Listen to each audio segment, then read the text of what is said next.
묵상기도 하심으로 수요 말씀 예배를 하나님께 드리도록 하겠습니다.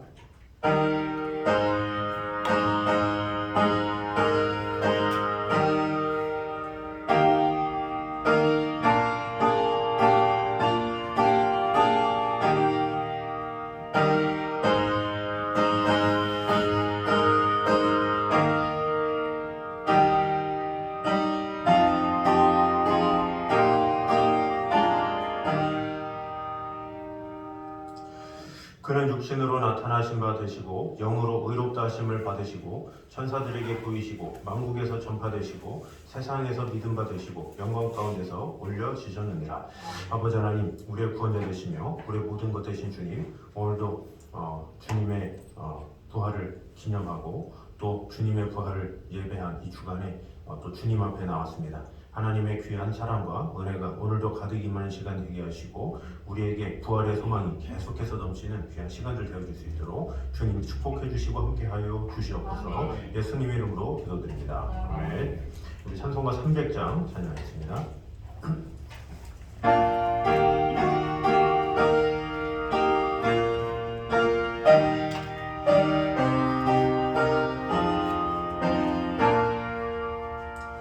내 맘이 나신대요 근심에 눌릴 때 주께서 내게 오사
사무엘상 8장 10절에서 22절까지 말씀입니다. 사무엘상 8장 10절에서 22절까지 말씀입니다. 사무엘이 왕을 요구하는 백성에게 여호와의 모든 말씀을 말하여 그의 너희를 다스릴 왕의 제도는 이러하니라. 그가 너의 아들들을 데려다가 그의 병과 말을 과거하게 하리니 그들이 그 병과 앞에서 달릴 것이며 그가 또 너희 아들들을 천부장과 50부장을 삼을 것이며 자기 밭을 갈게 하고 자기 추수를 하게 할 것이며 자기 무기와 병거의 장비도 만들게 할 것이며 그가 또 너희의 딸들을 데려다가 향로 만드는 자와 요리하는 자와 떡 굽는 자를 삼을 것이며 그가 또 너희의 밭과 포도원과 감람원에서 제일 좋은 것을 가져다가 자기의 신하들에게 줄 것이며 그가 또 너희의 곡식과 포도원 소산의 11조를 거두어 자기의 관리와 신하에게 줄 것이며 그가 또 너희의 노비와 가장 아름다운 소년과 나귀들을 끌어다가 자기 일을 시킬 것이며 너희의 양떼 10분의 1을 거두어 가리니 너희가 그의 종이 될 것이다. 그날에 너희는 너희가 택한 왕으로 말미암아 부르짖되 그날에 여호와께서 너희에게 응답하지 아니하시리라 하니 백성이 사무엘의 말 듣기를 거절하여 이르되 아니오소이다. 우리도 우리 왕이 있어야 하니 우리도 다른 나라들 같이 되어 우리의 왕이 우리를 다스리며 우리 앞에 나가서 우리의 싸움을 싸워야 할 것이니이다 하는지라. 사무엘이 백성의 말을 다 듣고 여호와께 하되 다 같이 읽겠습니다. 여호와께서 사무엘에게 이르시되 그들의 말을 들어 왕을 세우라 하시니 사무엘이 이스라엘 사람들에게 이르되 너희는 각기 성읍으로 돌아가라 하니라. 아멘. 자, 오늘 본문은 우리 저번 주에 나눴던 이 9장에서 사울이 사무엘을 만나기 전에 이 백성들의 그 요구했던 내용들이 이렇게 나와 있습니다. 본문의 내용을 보면 먼저 10절에서 18절은 사무엘이 왕정 제도의 폐단에 대해서 이 경고한 사실이 나와 있습니다. 여기서 왕정 제도와 관련해서 경고하는 것은 크게 두 가지입니다. 첫째는 왕을 세울 경우 오히려 모든 백성이 그 왕의 노예가 될 수 있다는 것입니다. 둘째는 백성들이 그러한 왕의 폭정으로 인해서 하나님께 부르짖을지라도 그때는 하나님께서 응답하시지 않을 것이다 라는 것입니다. 이어서 19절 20절은 이러한 경고에도 불구하고 백성들이 사무엘의 말을 듣지 아니하고 재차 왕정을 요구한 사실을 보도하고 있고 끝으로 21, 22절은 여호와께서 백성들의 요구대로 왕을 세우라고 사무엘에게 지시하신 사실을 보도하고 있습니다. 이런 본문에 의하면 하나님은 백성들의 요구에 의해서 마지못해 왕정을 허락하신 것처럼 보입니다. 그러나 사실은 하나님께서는 왕정을 요구한 백성들의 그릇된 동기에 대해서 꾸짖기는 하셨지만 왕정에 대해서는 이미 허락하신 것을 볼 수가 있습니다. 9절에 그렇게 언급을 하고 있죠. 또 왕정은 이미 하나님께서 작정 가운데 있었던 것이었습니다. 신명기 17장에 기록되어 있습니다. 그러므로 이스라엘의 이 왕정을 허락하신 것은 하나님의 주권에 의한 것임은 분명합니다. 이는 이스라엘 왕이 세워지는 전 과정이 하나님께서 당신의 대리자로 세우신 사무엘의 주관하에 이루어지도록 하신 사실을 통해서 분명하게 확인을 할 수 있습니다. 그럼 오늘 본문을 통해서 주시는 은혜들을 나누도록 하겠습니다. 먼저 제도 개혁보다 더 필요한 것이 사람의 개혁임을 보여주고 있습니다. 우리 11절에서 17절까지 말씀은 이스라엘 자손들이 그렇게 도입하기를 소원하는 왕의 제도가 어떠한지 이 사무엘이 설명하는 내용이 나와 있습니다. 이것을 과연 도입해야 될지 회의가 들 정도로 사무엘이 열거를 하고 있죠. 이 왕정 도입을 싫어한 사무엘이 부정적인 것만 잔뜩 확대해 놓은 결과라고 볼 수가 있죠.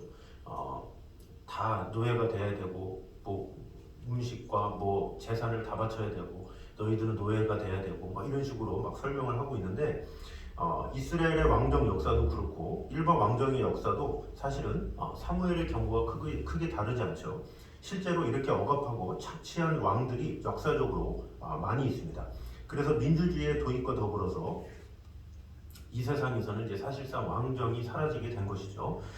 그러면 왜 왕들은 자신이 같은 인간을 억압하고 착취했겠습니까? 그것은 인간의 타락한 본성과 관련이 깊습니다. 타락한 본성을 타고난 인간은 본디 인간을 존중할 줄 모릅니다. 가장 존중해야 할 인간을 오히려 힘과 권력을 동원해서 자신의 도구로 이 전락시키고 말죠.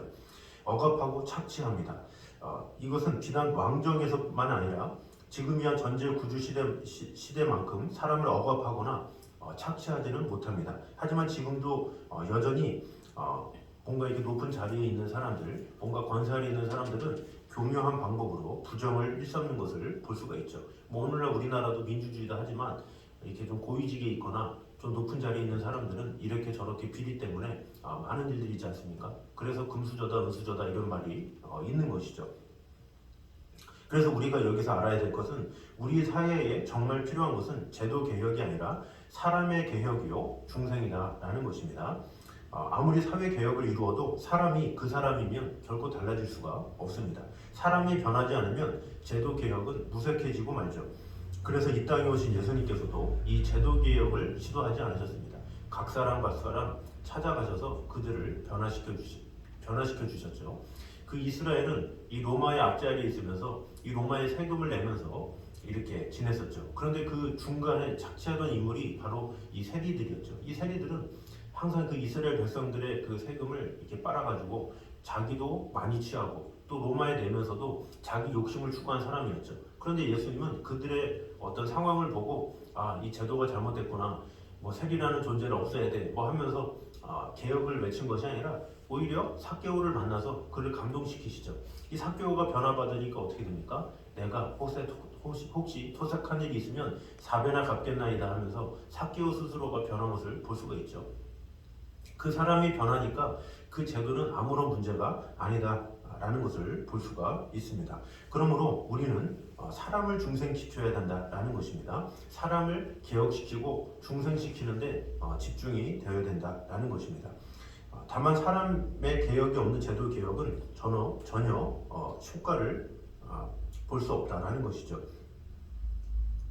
예를 들어서 본문에서 증거하는 그런 왕정의 폐해 혹은 역기능도 다윗과 같은 의로운 왕정에서는 사실 발생하지 않죠. 또 반드시 다윗이 아니라 사울과 같은 왕이라 할지라도 그가 은혜를 받고 말씀대로 살 때는 통치가 건전했습니다. 그러니까 누가 통치하느냐 이것이 중요하지 어떤 제도가 중요한 것은 아니다라는 것입니다.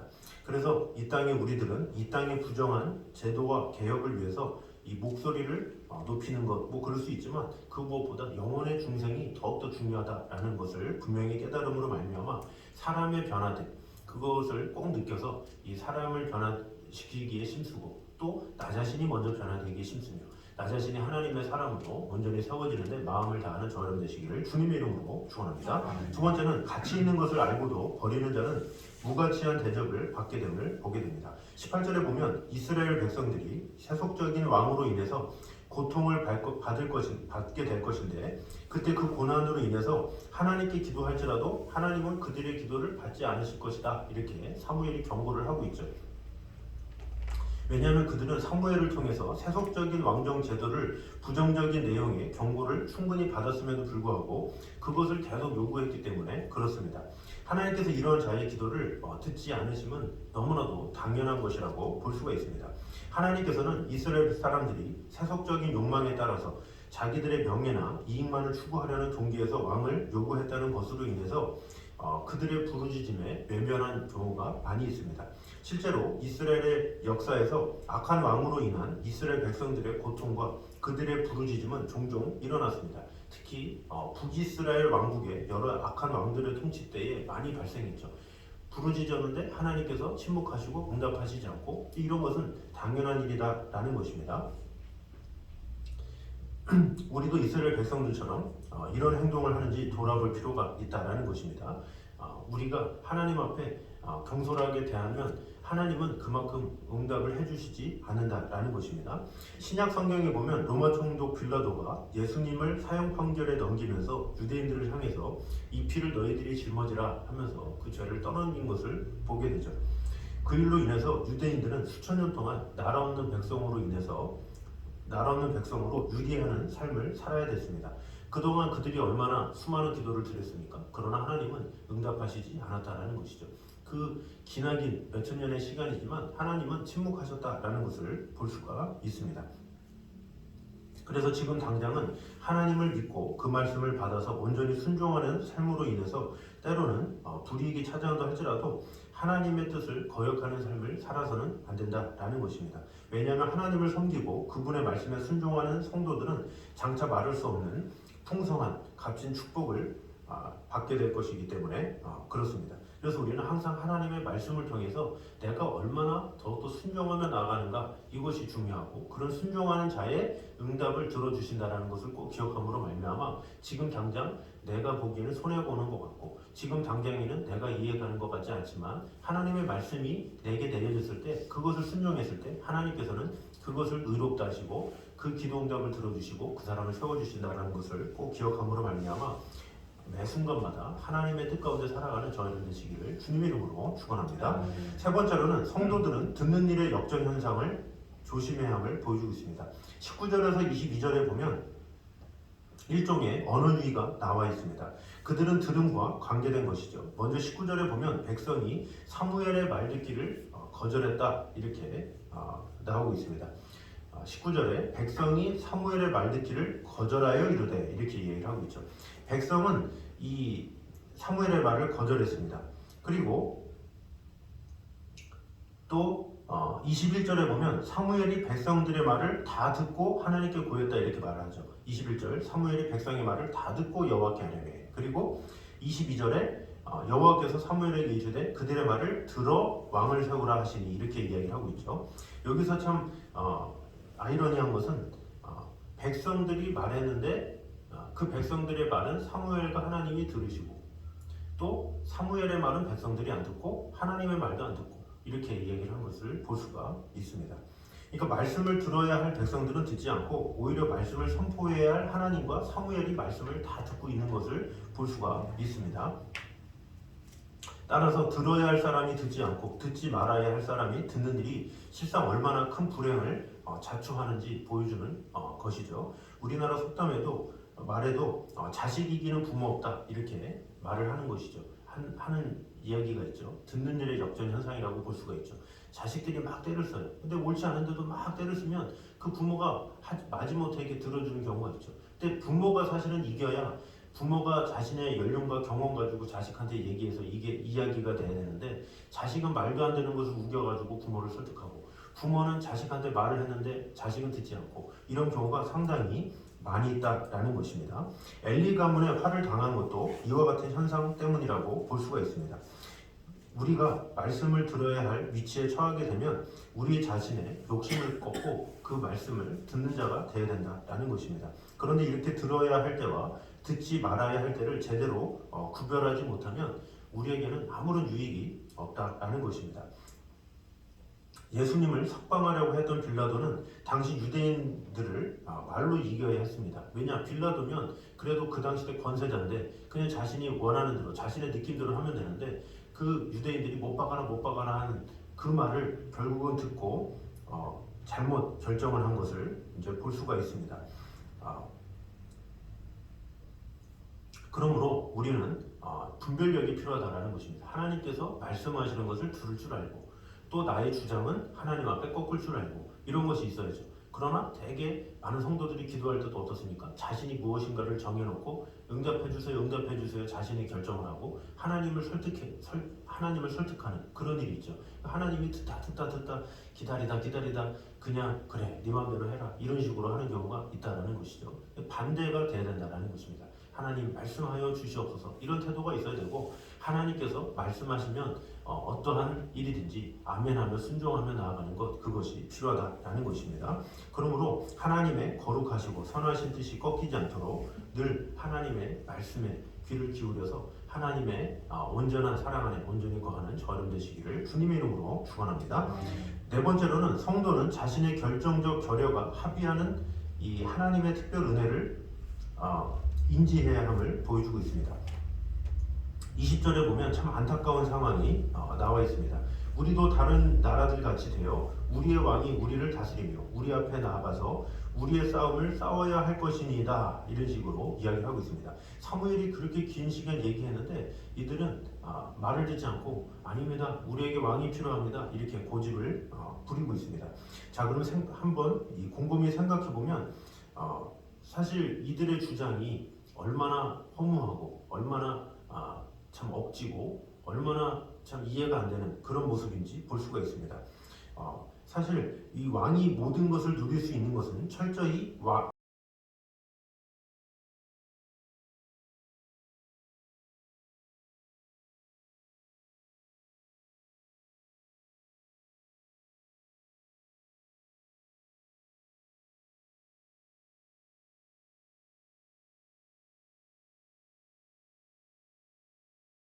이렇게 이야기를 하고 있습니다. 사실 이스라엘 자손이 하나님께 징계를 받은 경우 그 자신들에게 전혀 죄가 없었던 것은 아닙니다. 하지만 역대상하, 열왕기상하 이런 것들을 보면 대개 왕이 잘못해서 징계를 받는 경우가 상당히 많아요. 사실 다윗도 의로운 사람이었지만 그가 인구조사 잘못한 것 때문에 몇만 명이 죽임을 당했습니까? 그러므로 어떻게 보면 그들에게 왕이 없었다는 것은 어떻게 보면 그들을 향한 하나님의 특별한 은혜요 축복이죠. 왕이 없었기 때문에 그들에게는 자유함이 있었습니다. 인권이 있고 자율이 있었습니다. 경제적 풍요까지는 몰라도 최소한 억압이나 착취는 없었습니다. 그런데 이스라엘 백성들은 이 왕이 없다는 것을 자신들의 결여와 부족으로 잘못 생각을 한 것이죠. 그래서 오히려 그것을 채워달라 이렇게 요구를 하는 것입니다. 그러나 과연 그것이 그들에게 부족한 것이었습니까? 사실은 진정한 부족이 아니다라는 것입니다. 오히려 하나님으로부터 말미암아 채움을 받을 수 있음에도 불구하고 이 이스라엘 백성들은 자신의 욕심으로 자신의 야망으로 뭔가 또 다른 욕심을 채우려는 그런 모습을 볼 수가 있습니다. 사도 바울은 어떻습니까? 많은 것을 가졌지만 건강만큼은 가지지 못했죠. 그는 육체에 사단의 사자가 있었다 이렇게 말을 하고 있는데 그 가시를 제거해달라고 이렇게 하나님 앞에 얼마나 기도했습니까? 그러나 하나님은 그의 기도를 듣지 않으셨죠. 그러다가 그가 깨달은 것이 무엇입니까? 내 은혜가 내게 족하도다 하는 하나님의 음성을 듣게 된 것입니다. 그러니 그것이 가장 큰 은혜라는 것을 깨닫게 된 것이다라는 것입니다. 그러므로 우리는 항상 무언가 결정적 절여나 부족을 느낄 때 나에게는 왜 이런 것을 주시지 않았나를 생각하지 말고 나의 영안을 열어서 그런 부족을 담고 있는 하나님의 은혜가 무엇인지 그것을 깨달아야 된다라는 것입니다.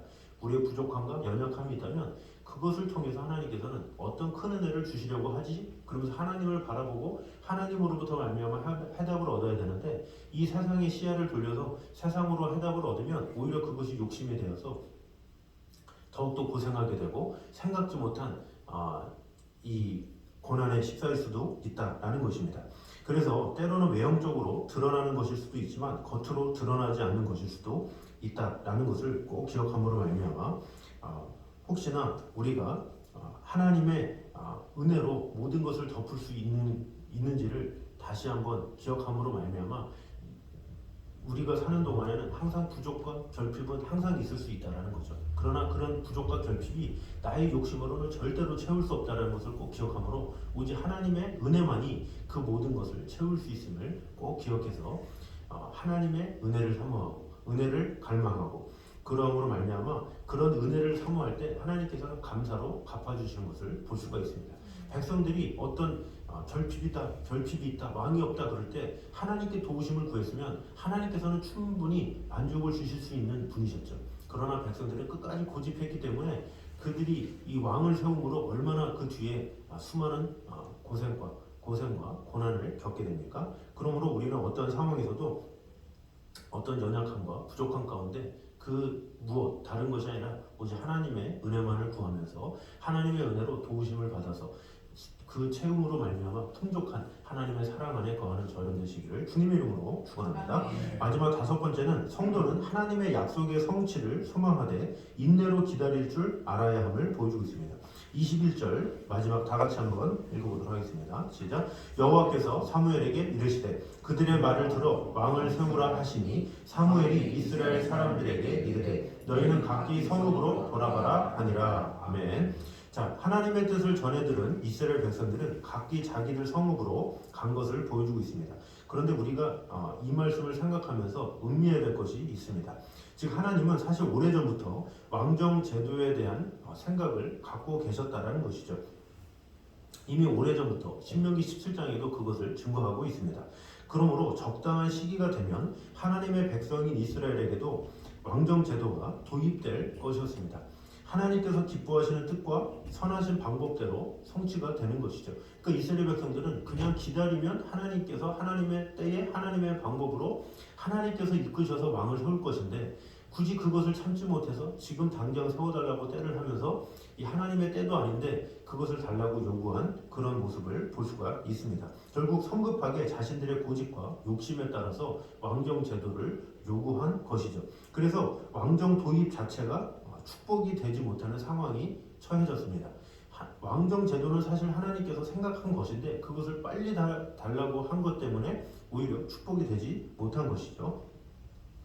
따라서 각기 자신의 성읍으로 돌아가는 이스라엘 백성들의 뒷모습을 보면서 안정 대신에 불안이 이스라엘에 내려하는 것 같은 느낌이 들 수밖에 없다라는 것입니다. 이런 사실로부터 우리는 하나님의 약속의 이 성취를 소망하는 성도는 지나치게 성급하거나 조급해서는 안 된다라는 것을 볼 수가 있습니다. 하나님께서도 노아에게 방주를 만들어라. 그러면 하루 이틀 이렇게 만들어서 될 것을 얘기합니까? 아니죠. 100년 이상을 노아는 만들었어요. 그 얘기는 노아는 기다렸다라는 거예요. 그냥 기다리는 것도 힘든데 산꼭대기에 배를 만들면서 기다린다. 더군다나 사람들이 조롱하고 멸시하는데 그럼에도 불구하고 배를 만든다. 이것은 쉽지 않죠. 그러나 그런 인내를 하나님께서 보시고 결국 하나님의 때 하나님의 방법으로 심판하신 것을 볼 수가 있습니다. 욥도 이유 없이 많은 고난을 당했었죠. 자신의 자식들이 다 죽게 되고 재산도 잃고 많은 것을 잃게 되었지만 오히려 욥은 23장 8절과 9절에 앞으로 가도 하나님이 아니 계시고 옆으로 가도 하나님이 보이지 않는다 이렇게 하면서 하나님의 뜻을 인내하며 나아갔죠. 그래서 이 나의 길을 오직 그가 하시나니 그가 나를 단련하신 후에는 내가 정금같이 나오리라 이런 고백을 하는 것이죠. 인내하겠습니다. 기다리겠습니다. 바라보겠습니다. 했더니 하나님께서 하나님의 때에 하나님의 방법으로 나타나셔서 은혜 주시고 갑절의 축복을 주셨다는 것을 볼 수가 있습니다. 그러므로 인내가 없는 사람, 기다릴 줄 모르는 사람은 이미 아무것도 얻을 자격이 없다라는 것을 마태복음 24장에 말씀하고 있죠. 여기 보면 끝까지 견디는 자는 구원을 얻으리라 이렇게 말씀하고 있습니다. 그래서 우리의 신앙은 인내가 필수고 인내가 참 중요하고 그 인내로 말미암아 하나님의 열매를 맛볼 수 있다는 것을 꼭 기억함으로 말미암아 인내를 가지고 하나님의 약속, 하나님의 때를 온전히 기다림으로 말미암아 우리가 그동안 받지 못했던 축복과 은혜들을 온전히 받아들이는 저희들 되시기를 주님의 이름으로 축원합니다. 기도하겠습니다. 사랑주님 감사합니다. 우리와 함께 하시는 주님, 지켜주시는 주님, 언제나 살아계시는 하나님의 은혜 가운데 온전히 거하기 원합니다. 어떠한 제도보다 더 필요한 것이 무엇이겠습니까? 사랑이 변화되는 것이 더욱더 중요함을 보게 되었습니다. 이 세상이 변화되기를 우리가 꿈꾸기보다 한 사람이 변화되는 것에 마음을 두고 그 한 사람 한 사람 변화시키기에 부족함이 없는 성도들 될 수 있도록 주님 언제나 함께하여 주시옵소서. 또한 하나님께서 주신 가치 있는 것을 온전히 가치 있게 여기고 하나님을 최고로 여길 수 있는 그런 자들 되게 하여 주시옵소서. 하나님의 말씀을 최우선으로 따라 먼저 하나님의 말씀에 순종하며 나아갈 때 하나님께서 그 음성을 들어주신다라는 것을 믿음으로 말미암아 오직 하나님의 말씀에 귀를 기울이는 자가 되게 하여 주시옵소서. 그래서 우리가 하나님 앞에 무엇인가를 떼쓰는 자가 아니라 먼저 하나님의 음성을 듣는 자가 되게 하여 주시옵소서. 또한 우리의 연약함과 부족함이 있다면 이런 모든 상황에서 하나님의 은혜를 갈구하며 나아가는 성도들 되게 하여 주시옵소서. 하나님의 은혜가 있어야 우리의 부족함이 완전함으로 채워지는 것을 보게 됩니다. 우리가 그 무엇보다 하나님의 은혜를 갈망하며 나아가는 성도들 되게 하여 주시고 또한 하나님의 약속의 성취를 소망하되 특별히 인내로 기다릴 줄 알아야 함을 오늘 보게 되었습니다. 어떠한 상황에서도 하나님의 때에 하나님의 방법으로 이루어질 것을 믿고 인내하며 나아가는 성도들 될 수 있도록 주님 함께하여 주시옵소서. 예수님의 이름으로 기도드립니다. 아멘. 우리 찬송가 215장 찬양하겠습니다.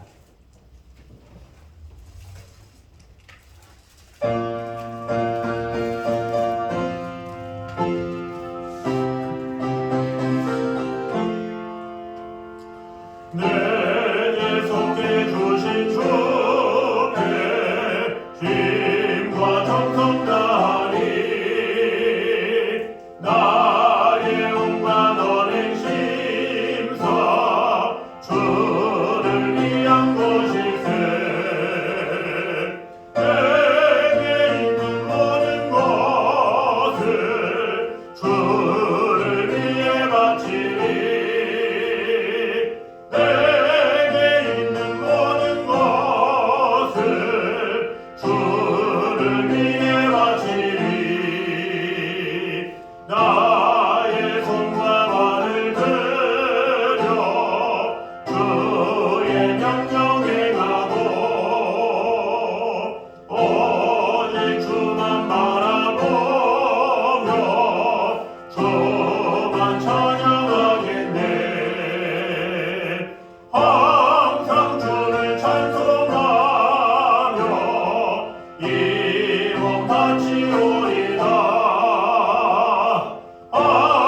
신기하고 놀라워라 영광스러운 왕의 왕 나를 친구 삼아줘서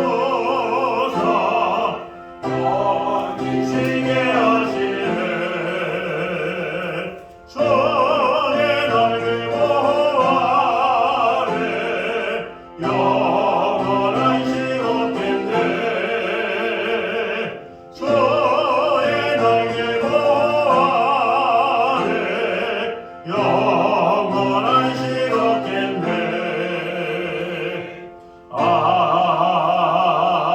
아멘. 이제는 우리 예수 그리스도의 은혜와 아버지 하나님의 무한하신 사랑과 성령님의 교통하심이 늘 우리와 함께 계심으로 오직 하나님의 말씀에 순종하며 하나님의 말씀 안에 온전히 거하며 하나님의 은혜를 갈망하며 하나님의 때에 하나님의 방법으로 이루어지실 것을 인내하며 기다릴 줄 아는 이 자리에 있는 모든 성도들과 가정에 이부터 영까지 함께 있기를 간절히 축원하옵나이다. 아멘.